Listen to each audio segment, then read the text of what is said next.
Onivia, League of Legends highlights.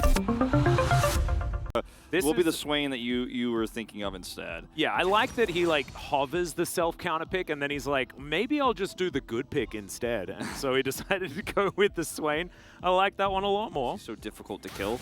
Well, Beryl going to have to speed himself up here, and Canyon's only level 4, so not going to be cycloning or anything like that, as Pioshik will get in here. There's the flash, gets the knock up onto Beryl. Let's see whether the Nami will survive, but he's not. Oh my goodness, he does! Beryl lives, and Desire is not going to be able to, and now Deft is going to be able to free hit. The bubble lands as well, as now it's a complete disaster for Damwon. Canyon on the wrong side of the map, and is now looking to just try and execute himself, and it doesn't work whatsoever. And this is Damwon Kia trying to force plays around. Trap here as Beryl. Pioshik is in the area. Canyon moves on over, as there's the flash from Beryl trying to keep himself alive, but he's on the wrong side of this, and he will be taken down. Canyon now in potentially some trouble as he dashes forward, but it is the Xayah locking down the first. Strong amount of control that is slowly slipping away. Just a little bit. There's a grand entrance as the Nami is just going to get popped. That's the best. That ward, again, 2 times now. This is good value for Kellen.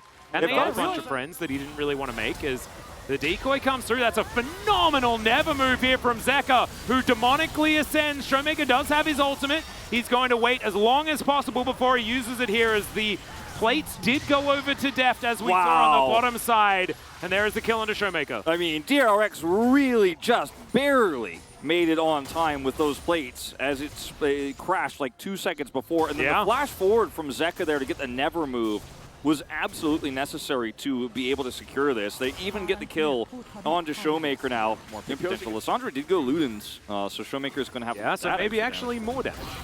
As, okay, Canyon going to be taking a lot of damage here, and he just can't escape. There's an iron to the wall, and Kingen will pick up the kill. There's so much CC here for DRX. We've seen it so many times between the Aqua Prison. They're getting pressured away by Kingen, and yeah, they should be able to do so. As you can see, Zeka just moving on in. Shirley going to come through here, as that's what DRX picked up, I believe, in the replay. And she's going to lose a bunch of her health as Deft is Gale forcing forward, gets the Featherstorm out. As now Poppy's in trouble. Yeah, Pioshik will get taken down there. Canyon gets his revenge. And now Nogari's looking for that. Zeka is just going to demonically ascend, though, in answer. And they get out a big cooldown there from the Swain. Yeah, that's pretty huge. Really nicely locked down here by Nuggery to have that flank angle. And now they have to set up on the Drake, so this was 100% worth it. He didn't even teleport for this. He just walked up for it to trap them on that greedy play to try to look for a lot of extra damage in the mid lane. So now Damwon Kia going to exchange this for a 1-for-1 Drake and Kingen. Kingen just going to get destroyed here as he gets knocked up. That's a great knock. And he threw first, so the barrel not going to be able to do it. DRX will take down this top outer turret, so they'll hold on to their approximate 3,000 gold lead. Just like last game, this Inferno. Slow is slow. Slong is not a word you should ever say. Well, Canyon is going to find a Cyclone onto Beryl, who's going to throw out a Tidal Wave, but doesn't really get too much for it. It's only Kellen who grand exits. Canyon now trying to run away as in goes Pioshik. He gets a Featherstorm and just pops like a balloon. Oh no, the overextension into this Damwon comp is not what you want, and now Nogari is going to go for the re-engage. Deft dashing away. Damwon may have gone in too far though, as they all back away. Just no more damage here for DRX. Kingen, of course, has ultimate available, but he can't get on top of them, and after the culling is gone, Zeka's ult is gone. Doesn't matter if Damwon Kia are super low, they have to retreat, but you can't chase them or punish them. Now, DRX will be able to, of course, group up faster for this Drake take. And there's only Lissandra ult here for engaged opportunities. That's why Showmaker's on the edge here. There's also a blue buff that just got amongst it as, okay, teleport back in from Nogari. This will guarantee that this Drake does go over to Damwon Kia, even if it does do a bit of shenanigans. Yeah, this was, I think for DRX, desperate at best. For the game at hand, and he's doing so once again.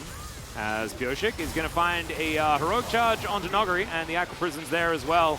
Showmaker possibly caught out as now Zeka's on the flank. The never move's fantastic. The Zonya's going to be utilized as Showmaker's kiting as best he can. But Deft will be able to lock down that kill, and now the rest of DRX are looking to close in. Canyon and Docked Arm against the world. Kellen is alive as well, as the ulti's going to come through, gets rid of the monkey, and Kellen is behind enemy lines, but it looks like DRX might be distracted enough by this Baron that they could just lock down. They're definitely going to look to take this. Canyon does have Smite available here, but getting in is going to be so difficult with the vision controlled out. Barrel set up on this control ward, and Kingen is going to help lock down this brush. Canyon showing, of course, in the mid lane, so won't be able to come over here and contest.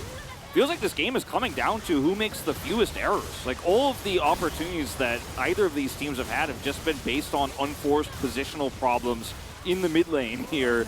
As this time it's DRX who end up succeeding. They will get those and they lose control. They've been so timid, especially in rosters past. Now that Deft is on the team and Pyosik is really gelling with the meta picks right now, it does feel like a different DRX, but they need to keep that pressure on and making plays like that even if the Hex Splash isn't sexy is definitely what you need to be doing as DRX's culling will just be used for a little bit of pushing power with this Baron. They're just 4-1ing this.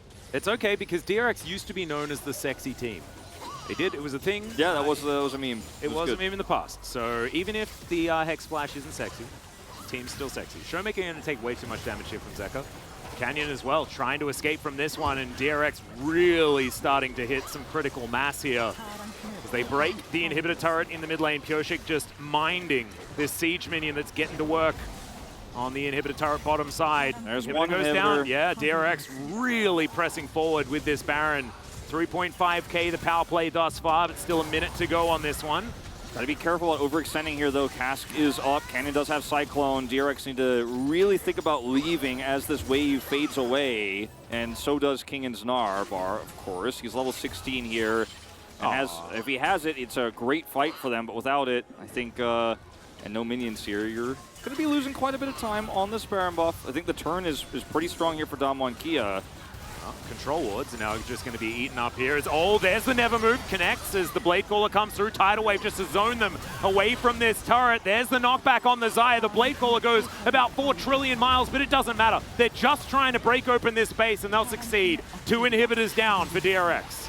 Great play from Zeka there, forcing out the Xayah ultimate, then the follow-up ult from Pyosik, guaranteeing the numbers advantage. They just basically said, nope, that's my turret. You thought you were going to be able to time it out. You thought maybe you could look for a turn engage there with all of the setup that this Gragas, the Lissandra has, but we're just too oppressive.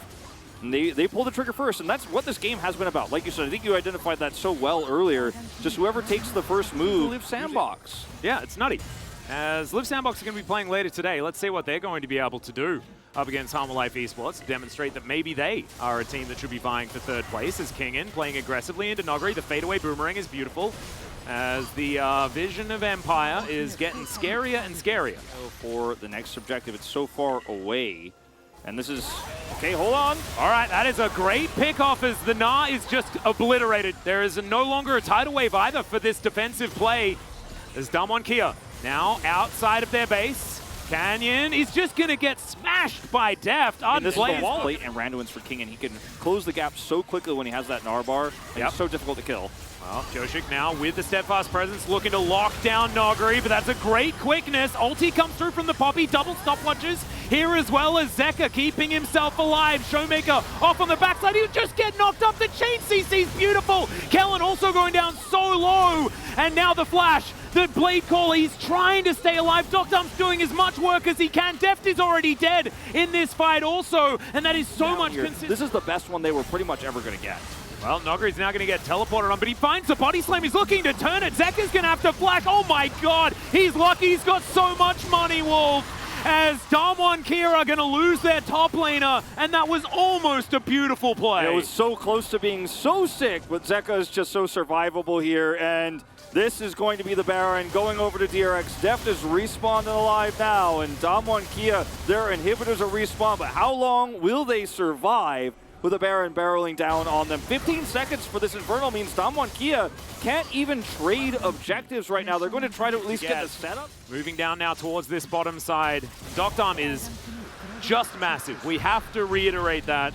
This Xayah is certainly a big deal. All 3 inhibitors set up here leading into what will be their soul of the Infernal. Maybe they end the game if Damwon Kia give them a chance to, as they're just so oppressive right now on the map with this siege. Look at Zeka, he's just walking at them. He just doesn't care. He's a tank. Yeah, he absolutely is. Wandering towards these inhibitors, it's going to be the 3rd one to go down. Damwon Kia getting the same treatment that was given to DRX in Game 2. Nexus turrets, the last bastion of hope here for Damwon. They need to desperately try to defend here. Dokdam has so much damage potential, but DRX has so much map control and so much money, and Dokdam doesn't have a lot of health bar left as Kellen almost leaves him out to dry. Never move, not going to connect as they get back to the fountain as Deft is dashing forward, looking for any opportunity, any opening. He has GA, so he can play more aggressively.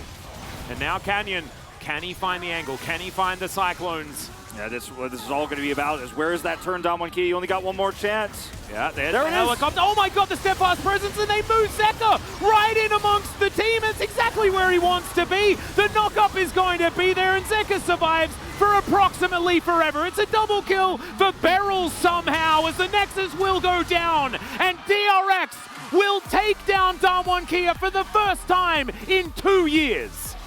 For the first time in 2 years, and DRX at the